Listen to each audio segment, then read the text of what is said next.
Hey everybody, Adam here with Hometown Acres. Welcome back. So today is kind of like a unicorn day in July. This entire month has just been nothing but rain. The last 6 days in a row it's rained. We haven't really been able to get much done around the property except keep up with the yard mowing because the grass is growing so fast. But what we're going to do today is we're going to get caught up with some firewood, and I think we're going to use just about every piece of firewood equipment we have today. Let me show you what I'm talking about. Oh boy, where to even begin? We've got a lot to get through tonight. So we've got an empty basket sitting here. This will be filled with wood. We've got a half empty basket sitting here. This is just for cherry. We've got a full basket that's going to need put away with the pallet forks and the tractor. This basket here, I was just loading off the end of the Easton-made axis. That's going to need pulled back out of there and stacked. My plan for these is, now that we've got, the dump trailer taking up the conveyor on the Yappa 315, we're going to go ahead and put these baskets on the end of the conveyor of the Easton-made axis, and then when it's time to stack, we'll get the pallet forks underneath these baskets and lift them up in the air. That way we're still not bending over to pick up every single piece of firewood. But we're going to get the chainsaw out and get these logs cut up here. These are too big or too crooked for the Yappa 315 firewood processor.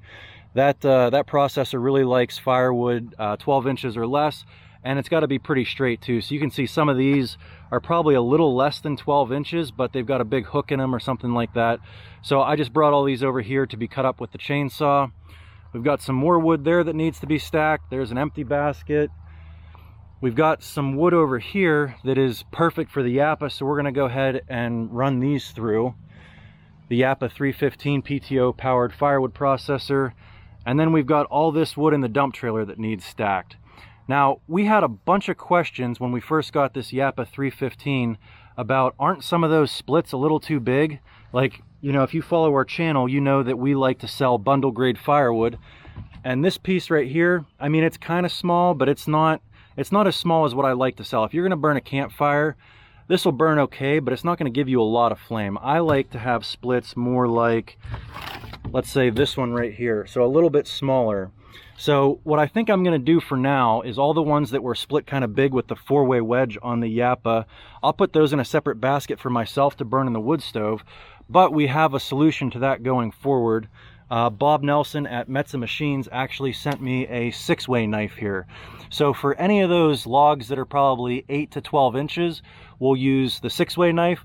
And then anything that's smaller than 8 inches, we'll probably swap out the 6-way for the 4-way, and we should get that perfect bundle grade firewood that we're looking for. But since it's pretty hot out right now, we're going to go ahead and start with the easiest job, which is going to be finish filling this dump trailer with the Yappa 315. Just load those logs on, send them through. Very minimal manual labor involved, and then as we approach the rest of the evening here, we'll go ahead and start tackling some of the more manual labor intensive work, which is running the chainsaw and the Easton-made axis, and then we'll start stacking.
Well, we didn't get too far with that 6-way wedge. That is something that Bob Nelson warned me about, is that the splitting force on the splitter for this processor is only about 5.5 tons. And he said that the 6-way wedge on this machine is a bit much, but he said he would send it anyway, let us try it out, see how it went.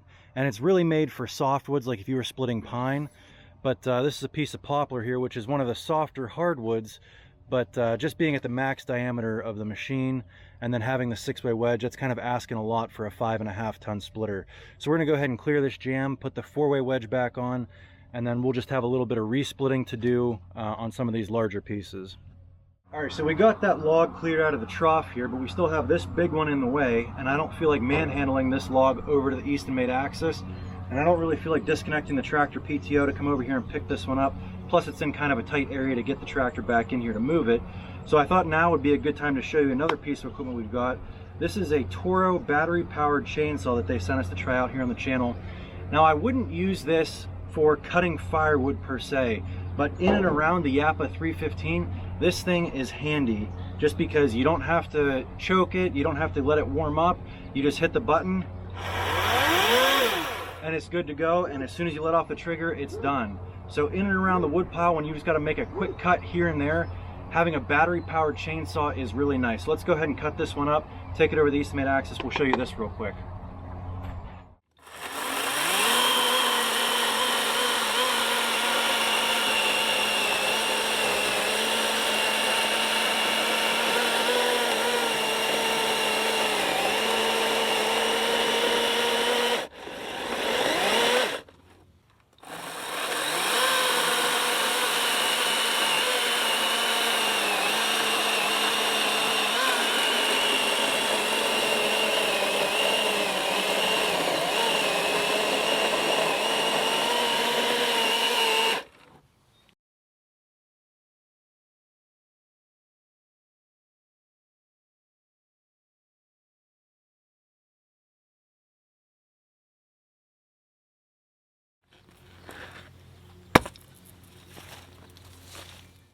So yeah, there you go. Not a bad little saw from Toro. I probably wouldn't want to be cutting firewood with it all day, but in and around the firewood processor, and even to throw it in the bed of the Polaris Ranger in case you got a down tree across the trail or something.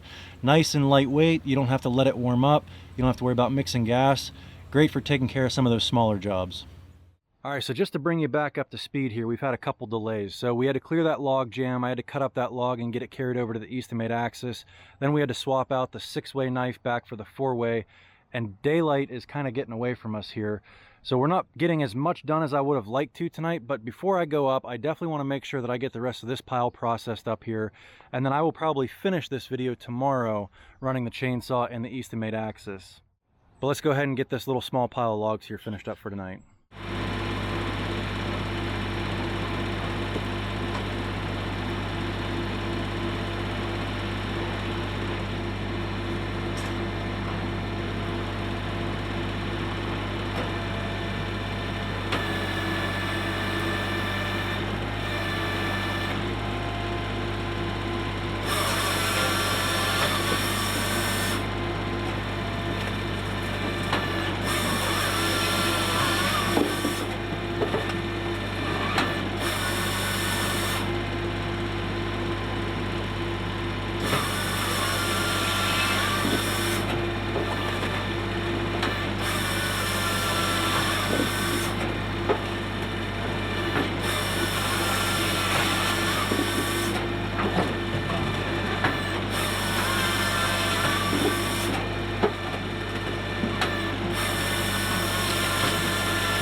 there we go.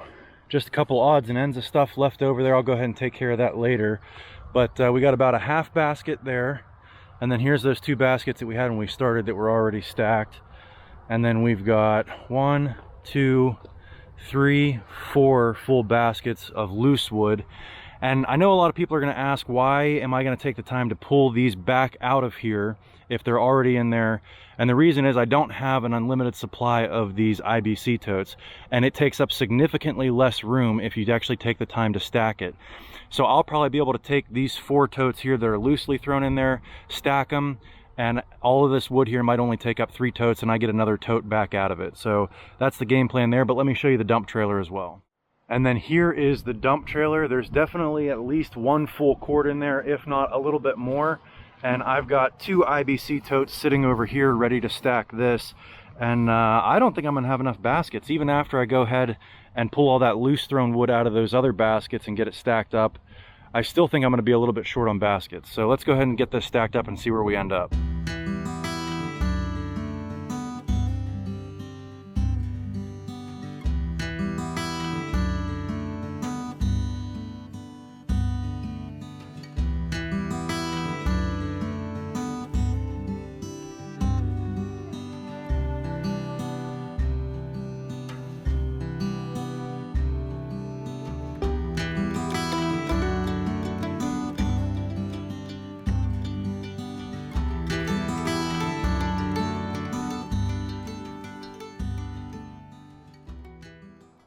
All right, so we got the dump trailer all emptied out and stacked up. It worked out to just about a full cord.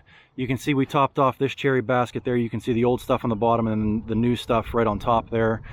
This basket here is about half full with all stuff that's smaller split that'll be good for the roadside stand or bundles. And then we started another basket of cherry. All of this stuff was bigger diameter when it went through the 4-way wedge. So a lot of this stuff will need resplit back down. This is all good bundle grade stuff here, roadside stand. It's all split relatively small. And then we sorted out all of the larger stuff that if I was going to sell it in the roadside stand, I'd have to split it back down again. But since I need to go ahead and get firewood for myself for not this winter coming up, but the following winter, I just figured I'll go ahead and stack it in here rather than taking the time to pull it all back out, split it again, and then stack it again. So we're starting our firewood inventory for our own wood stove for 2 years from now.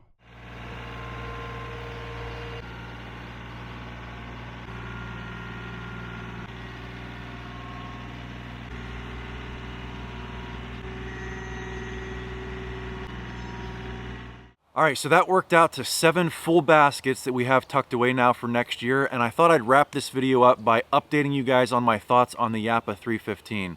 The last video we did, we gave you guys our initial thoughts, and I thought now that we've run a quarter or two through it, give you guys an update on my thoughts. So the first thing still holds true. That thing is wicked fast. The second thing, now that we got the chance to try out the 6-way wedge, if you're looking at getting one of these machines, I wouldn't recommend getting the 6-way wedge unless you're exclusively doing softwoods with it. Like I said, the splitter on that 315 is only about 5.5 tons, and if you start getting, 10-inch hardwood logs through there, it's a bit much with the 6-way wedge. The good news on that front though is if you do get a jam with only a 5.5 ton splitter, usually it's just a couple taps with a 4 pounds handheld sledgehammer and you can get it right back out. When I had the Easton made 1222 that was a 24 ton log splitter, if you got something stuck on there, it was a real battle trying to get it off because you had so much force jamming it on there. This one, it's pretty easy to back the log back out. Now I will say on that 315, the Yappa 315, if you get a log stuck in the infeed, that's a little bit more of a chore because it does not have a reverse function. The infeed only goes one way in. So if you get something jammed on the infeed, you really have to push it back out, and you've got the spring-loaded arm that holds the log in place. So that's a pretty manual chore to get it unstuck or unjammed from the infeed. So my thought in that regard is before I put anything into the infeed on the Yappa 315, I better make sure that it is straight enough, less than 12 inches, and then it's gonna go through because I really don't wanna be manhandling something back out of the infeed. The last thing I wanna mention, and I already touched on this in the first video that we did with the Yappa 315, is just how nice the conveyor is on that thing. When I had the Easton made access conveyor going there, I had to do a lot of manual rearranging wood in the dump trailer to get it to fit. But with that rubber track on there, it really shoots the wood out into the middle of the dump trailer and actually piles it You know, I think they're both 7.5-foot conveyors, but for whatever reason, the rubber track conveyor on the Yappa 315 just seems to pile it a bit higher, and I didn't have to manually move any of the wood around in the dump trailer to make room for more wood coming off the conveyor. So it's kind of working nice that we're using the dump trailer with the Yappa, and then now we're using the baskets with the conveyor on the Eastimate axis. But anyway, I think that's about all I have for you guys today. If you guys enjoyed this video, don't forget, give us a big thumbs up, leave us a comment down below, subscribe to the channel. We'd love to have you back here. Thanks for watching. We'll catch you on the next one.